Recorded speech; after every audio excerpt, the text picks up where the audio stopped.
took out his bank card to withdraw money. When it came time to enter the password, Smithers reminded him that the password was his age. Burns racked his brain, and the smallest denomination bill he could think of was $1,000. Unexpectedly, before the bill could reach his hand, it flew away, drifting all the way to the Simpson house. At that moment, Bart was playing a game with Milhouse. The bill flew through the window and landed on Milhouse's head. There's a ladybug in your hair. Get it out! Get it out! Got it. Homer was extremely excited when he saw the $1,000 bill. You read nothing. This money's mine. I found it. But Bart wanted to keep it for himself. Marge reminded them that they had better write a lost and found notice so that the owner could come to claim it. Homer posted the notice on top of the telephone pole so that no one would see it and come to claim the money. Unexpectedly, Otto saw it and directly knocked down the telephone pole with his school bus. After that, a long line formed in front of the Simpsons house, with everyone wanting the $1,000, but none of them could accurately describe the characteristics of the bill. In the end, Bart became the biggest winner. He held a grand exhibition in the treehouse. Everyone only needed to pay $5 to visit the entire exhibition. Unexpectedly, Burns also came. He said the bill was his and showed the mark left on his chest when he was hit by the bill, which matched perfectly. Although the exhibition couldn't continue in the end, Bart had already earned more than $3,000 from the tick game. One, please.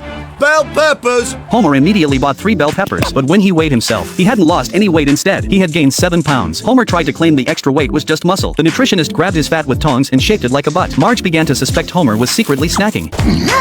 What you doing, Mom? Going crazy? Searching for evidence. He just held up the peppers he was eating right in front of her, which made Marge even angrier. While watching TV, she saw a show called The Snitch that claimed it could expose your boyfriend's true self. Marge had an idea. That day, Homer dressed up and got ready for work. It was 4 a.m. on Saturday, and he was going to the nuclear plant to count atoms. Mass conservation is the law. Marge called the Snitch hotline. Homer drove, completely unaware that someone was following him. He arrived at a buffet, and the camera crew started filming. They watched as Homer smashed all the food into soup and drank it in one go. That night, he took a woman to a hotel. As they entered the room, Homer undressed her, but it was actually a huge piece of lamb. Homer started biting the lamb like a randy pig. The whole scene was being filmed. Homer even held the lamb in the bath, biting it non-stop. I've never said this before, but turn the camera off. Before anyone knew it, winter had come. Homer again promised he'd get to it immediately. When the next spring rolled around, the faucet was still dripping, and Homer still insisted he'd fix it soon. But this time, a single drop of water fell into the grass, seeped through a channel formed over years of accumulation, and kept trickling downward, eventually dripping into a pool. All the water from that pool flowed deeper underground, creating a massive cavity beneath the surface. Yet directly above this cavity was a road. Marge was driving the kids to school when the car suddenly jolted. The ground collapsed, and they plummeted into the huge pit. Marge stayed calm. She always kept a toolkit in the car. She skillfully unpacked it, and in an instant, a large inflatable ladder took shape. Just as the 3 of them were about to climb up, the sheriff's car also fell into the pit. In front of the reporters, the sheriff declared, "If we toss burning tires into this sinkhole, it'll solve the problem perfectly." The mayor chimed in, boasting that under his leadership, they'd finally resolved a major issue, and that the road would be back to normal in no time. However, this incident left Marge needing to buy a new car. When the salesperson heard she was looking at cars alone, he immediately jacked up the price by $4,000 before recommending a car beside him. Marge pulled out her phone to check the car's actual price. The salesperson smiled faintly and said he needed to consult the manager. In the end, Marge bought the car at its original price.